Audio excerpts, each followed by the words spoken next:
Au commencement était l'espace. À droite de l'espace, il y avait le cosmos. À gauche de l'espace, il y avait le cosmos aussi. Et au milieu, il y avait une petite planète bleue. Un jour, un objet volant non identifié en panne mécanique s'écrasa sur la petite planète bleue en plein océan. Les conséquences furent terribles. Le grand catastropheur, pilote capitaine en chef de cette machine, se trouva fort embêté. Premièrement, il avait cassé son engin transporteur. Secondement, il avait dépeuplé la Terre. Il décida donc d'entreprendre quelques réparations.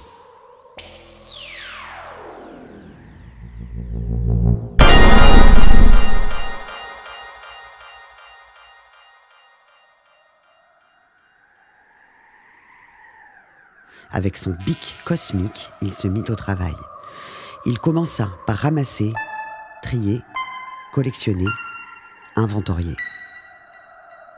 Après quoi, il tenta de combiner ses collections. Il commença par fabriquer des animaux volants, ce qui est quelque peu logique lorsque l'on est tombé du ciel. Puis, pour ne pas faire trop de gaspillage, il conçut toutes sortes de petites bêtes en coupé-collé. Certaines de ces tentatives n'allèrent pas bien loin.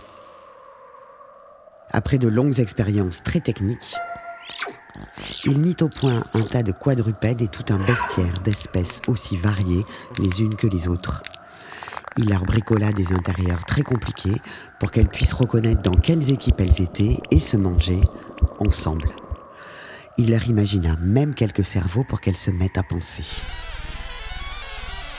Ensuite, il échafauda quelques modèles de chaînes alimentaires et il les répartit par sorte et par famille sur les terres.